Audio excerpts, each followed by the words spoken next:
কিরে নীরব, আমাদের চৌধুরী পাড়ার বাদলের সাথে তোর কি হয়েছে? ওর শরীর থেকে মাংস কাটবো। মাংস কাটবি কেন? ওর এই জিজ্ঞাসা করে দেখো।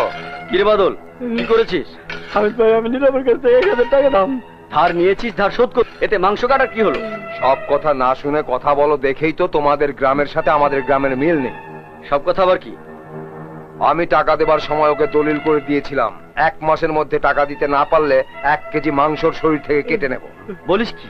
ঠিকই বলছি, এই যে দলিল, এখানে লেখা আছে, বিশ্বাস না হলে পড়ে দেখতে পারো। চৌধুরী সাহেবকে খবরটা দিবি।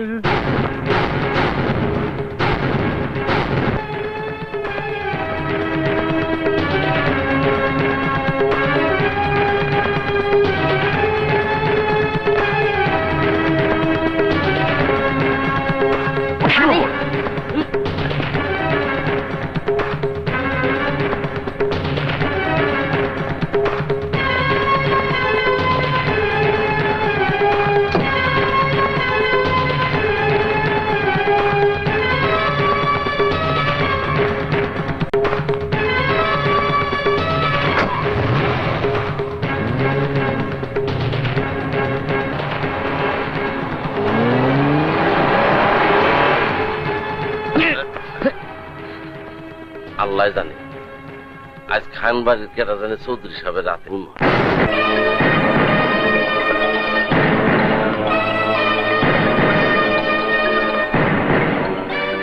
কুসুম, আমার খুব ভয় হচ্ছে। কেন মা?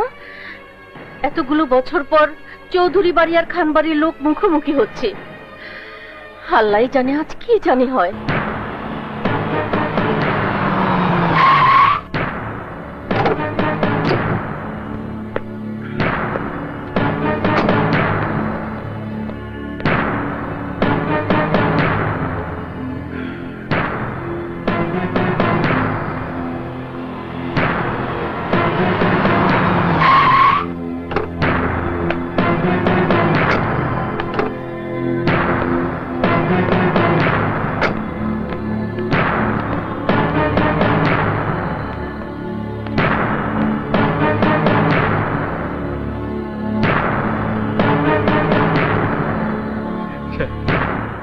আসুন চৌধুরী সাহেব, আমার খানপুরে আপনাকে সুস্বাগতম। কারো চাতুকারিতায় আমি মুগ্ধ হই না আফতাব খান। আমি জানতে এসেছি বাদলকে এভাবে বেঁধে রাখা হয়েছে কেন? একটা ন্যায় বিচারের জন্য। ন্যায় বিচার? হ্যাঁ, আপনার চৌধুরী পাড়ার বাদল আমার নীরবের কাছ থেকে 1000 টাকা ধার নিয়েছিল এই শর্তে যে 1 মাসের মধ্যে টাকা ফেরত দিতে না পারলে সে তার শরীর থেকে 1 কেজি মাংস কেটে দেবে। নীরব, চৌধুরী সাহেবকে তোমার দলিলটা দেখাও। এই দেখুন,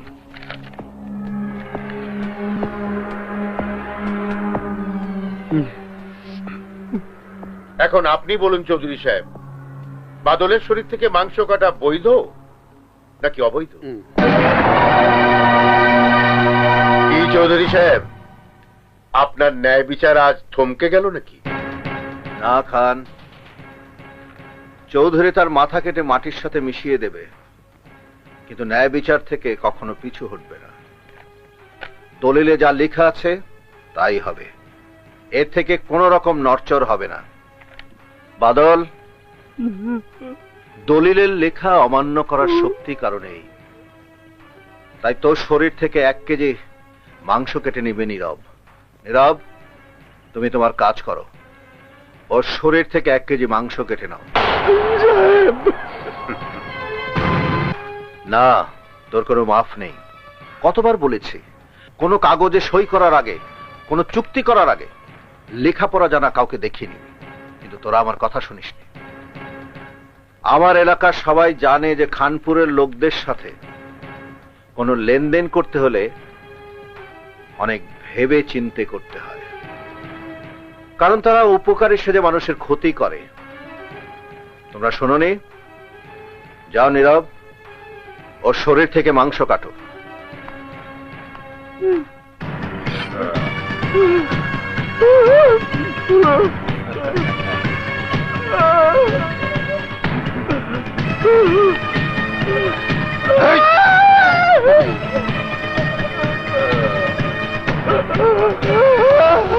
নীরব।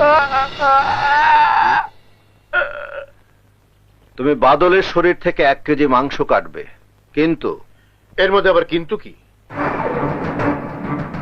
মাংস কাটবে, তবে ওর শরীর থেকে 1 ফোঁটা রক্তও ফেলতে পারবে না। সে কি করে হয়? মাংস কাটতে গেলেই তো রক্ত পড়বে। আর রক্ত পড়লে তোমার দেহ থেকে মাথাটা কেটে আমি খানপুরবাসীকে ফুটবল খেলতে উপহার দেব। এ কি অন্যায় বিচার? অন্যায় বিচার নয় খান, এ ন্যায় বিচার। দলিলে লেখা আছে 1 কেজি মাংস কেটে নেবে, রক্তের কোনো কথা লেখা নেই। তাই তুমি মাংস নাও, কিন্তু 1 ফোঁটা রক্ত পড়তে পারবে না।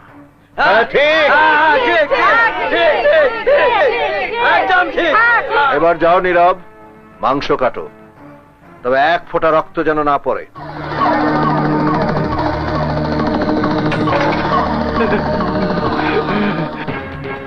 মানুষের জীবন নিয়ে ছিনিমিনি খেলা ঠিক না খান।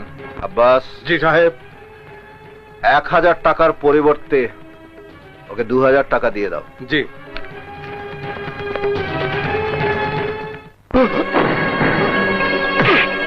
তোর জন্য আমার মান সম্মান সব ধুলে মিশে গেল।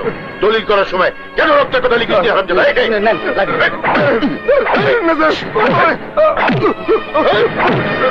ম্যাডাম, ম্যাডাম আমারে বাঁচান স্যার, আমারে মাইরা ফেলাইতাছে, আমারে বাঁচান। ভাইজান কি করছেন? নীরবকে মারছেন কেন? তুই সরে যা লালা।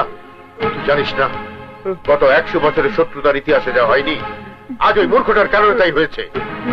আশরাফ চৌধুরীর সামনে আমার মাথা হেঁট হয়ে গেছে। আজ খান হেরে গেছে চৌধুরীর কাছে। আপনার হেরে যাওয়াটাই স্বাভাবিক ভাইজান। কারণটা কি জানেন? আপনি চেয়েছিলেন একজনকে কেন্দ্র করে ওই চৌধুরীর নাক কাটতে, আর চৌধুরী ছিল ন্যায়ের পক্ষে। সে চেয়েছিল তার যুক্তি আর বুদ্ধি দিয়ে একটা মানুষের জীবন বাঁচাতে। লালা, তুই আমার বোন নাকি ওই চৌধুরীর বোন? বোন আমি আপনারই ভাইজান, কিন্তু ন্যায়ের পক্ষ নিতে আমি ভয় পাই না। আজ চৌধুরী একটা লোকের জীবন বাঁচিয়েছেন, তাই আমার কাছে তার স্থান আপনার চেয়ে অনেক উঁচুতে ভাইজান। আর শুনুন, মানুষের ক্ষতি না করে উপকার করার চেষ্টা করবেন, তাহলে দেখবেন একদিন মানুষ চৌধুরীকে ভুলে আপনারই জয়গান গাইবে। চলে আয় কুসুম।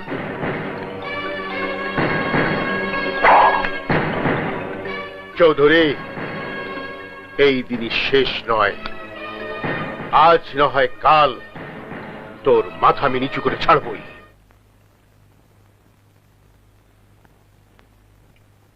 সাহেব, আপনার চা।